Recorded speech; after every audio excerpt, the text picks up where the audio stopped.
नमस्कार दोस्तों, एक बार फिर से आप सभी का स्वागत है। आज के इस वीडियो में हम छठ पूजा के पौराणिक मान्यताओं के साथ 4 दिन के इस त्योहार की पूरी जानकारी देंगे, साथ ही वैज्ञानिक महत्व पर भी बात करेंगे। इसके लिए आप वीडियो के अंत तक बने रहें। आगे बढ़ने से पहले आप यदि इस चैनल पर नए हैं तो आपसे आग्रह है कि चैनल को सब्सक्राइब और वीडियो को लाइक कर दें।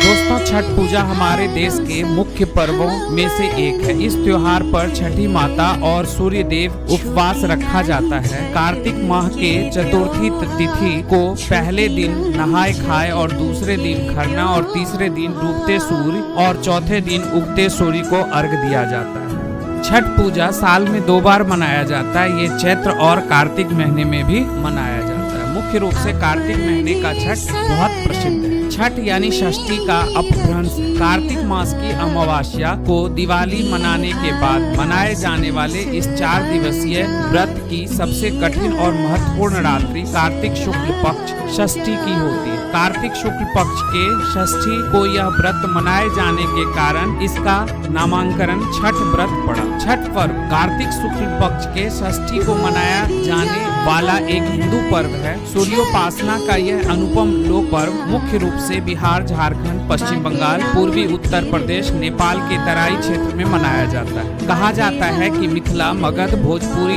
लोगों का सबसे बड़ा पर्व है। ये उनकी संस्कृति है। छठ पर्व बिहार में बड़े धूमधाम से मनाया जाता है। यह एकमात्र ही बिहार या पूरे भारत का ऐसा पर्व है जो वैदिक काल से मनाया जाता है। साथ ही इस पर्व में जाति का कोई अंतर नहीं होता। सारे वर्ग एक साथ मिलकर एक घाट पर ये त्योहार मनाते हैं और ये बिहार के संस्कृति बन चुका है। यहाँ पर्व बिहार के वैदिक और आर्य संस्कृति की एक छोटी सी झलक दिखता है। ये पर्व मुख्य रूप से ऋषियों द्वारा लिखी गई ऋग्वेद में सूर्य पूजन, उषा पूजन और आर्य परंपरा के अनुसार बिहार में यह पर्व मनाया जाता है। बिहार में हिंदुओं द्वारा मनाए जाने वाले इस पर्व को इस्लाम सहित अन्य धर्मावलंबी भी मनाते हैं। धीरे धीरे यह त्योहार प्रवासी भारतीयों के साथ साथ विश्व भर में प्रचलित हो गया है। छठ पूजा सूर्य, प्रकृति, जल, वायु और उनकी बहन छठी मैया को समर्पित है। छठ उत्सव के केंद्र में छठ व्रत है जो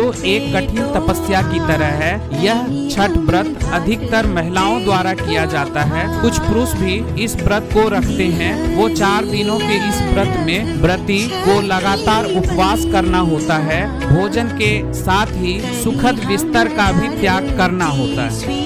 पर्व के लिए बनाए गए कमरे में व्रती फर्श पर एक कंबल या चादर के सहारे ही रात बिताती है। छठ पर्व को शुरू करने के बाद सालों साल तक करना होता है, जब तक कि अगली पीढ़ी की किसी विवाहित महिला इसके लिए तैयार न हो जाए। छठ पूजा की परंपरा कैसे शुरू हुई, इस संदर्भ में कई कथाएं प्रचलित हैं। एक कथाएं राम और सीता से संबंधित है। तब जब रावण वध के पाप से मुक्त होने के लिए उन्होंने ऋषि मुनियों के आदेश पर राजसूय यज्ञ करने का फैसला लिया। पूजा के लिए उन्होंने मुग्दल ऋषि को आमंत्रित किया। मुग्दल ऋषि ने मां सीता पर गंगाजल छिड़क कर पवित्र किया और कार्तिक मास के शुक्ल पक्ष की षष्ठी तिथि को सूर्य देव की उपासना करने का आदेश दिया। इससे सीता ने मुग्दल ऋषि के आश्रम में रहकर 6 दिनों तक सूर्य देव भगवान की पूजा की थी और सप्तमी को सूर्योदय के समय फिर से अनुष्ठान कर सूर्य देव से आशीर्वाद प्राप्त किया था। कुछ मान्यता ऐसी भी है जो महाभारत काल से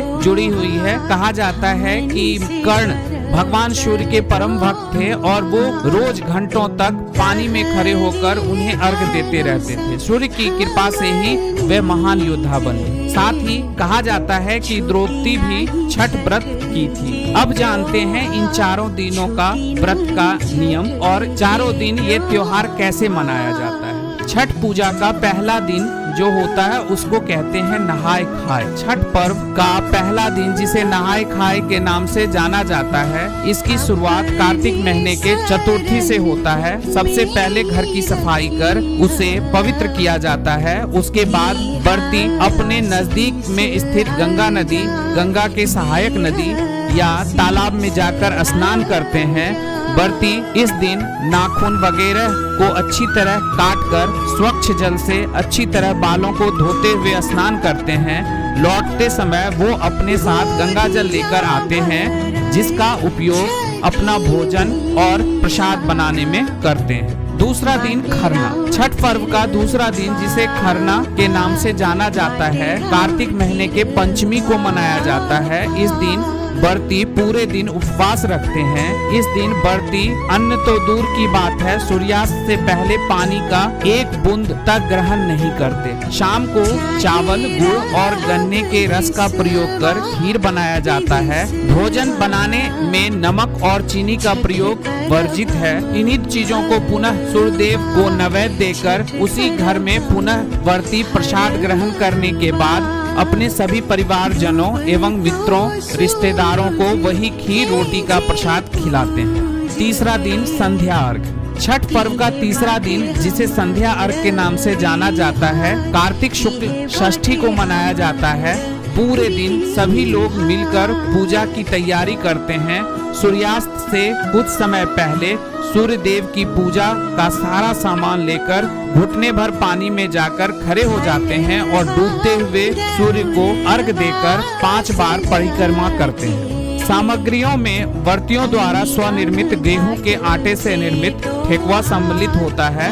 उपरोक्त पकवान के अतिरिक्त कार्तिक मास में खेतों में उपजे सभी नए कंदमूल, फल, सब्जी, मसाले वो अन्न आदि तथा गन्ना, ओल, हल्दी, नारियल, नींबू, पके केले आदि चढ़ाए जाते हैं। ये सभी वस्तुएं साबुत ही अर्पित करते हैं। इसके अतिरिक्त दीप जलाने हेतु नए दीपक, नई बत्तियां वो घी ले जाकर घाट पर दीपक जलाते हैं। इसमें सबसे महत्वपूर्ण अन्न जो है वो है कुसही केराव, यानी हल्का हरा काला मटर होता है, जो टोकरे में लाए तो जाते हैं पर सांध्य अर्घ में सूर्य देव को अर्पित नहीं किए जाते हैं। इन्हें टोकरे में कल सुबह उगते सूर्य देव को अर्पण करने हेतु सुरक्षित रख दिया जाता है। छठ का चौथा दिन उषा अर्घ। चौथे दिन कार्तिक शुक्ल सप्तमी की सुबह उदयमान सूर्य को अर्घ दिया जाता है। सूर्योदय से पहले ही व्रती लोग घाट पर उगते सूर्य देव की पूजा हेतु पहुंच जाते हैं और शाम की ही तरह उनके परिजन उपस्थित रहते हैं। सभी नियम विधान संध्या अर्घ के तरह ही होता है। सिर्फ व्रती लोग उस समय पूरब की ओर मुंह कर पानी में खड़े होते हैं।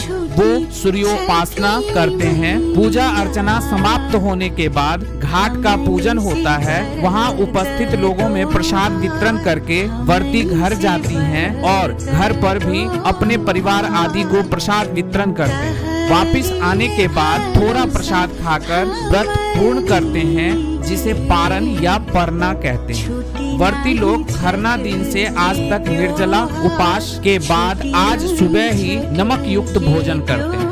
अब छठ पर्व के वैज्ञानिक दृष्टिकोण पे बात करते हैं। छठ पर्व को वैज्ञानिक दृष्टिकोण से देखा जाए तो षष्ठी तिथि को एक विशेष खगोलीय परिवर्तन होता है।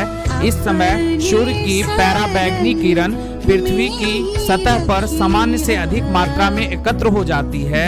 इस कारण इसके संभावित कुप्रभावों से मानव की यथासंभव रक्षा करने का सामर्थ्य प्राप्त होता है। पर्व पालन से सूर्य प्रकाश के हानिकारक प्रभाव से जीवों की रक्षा संभव है।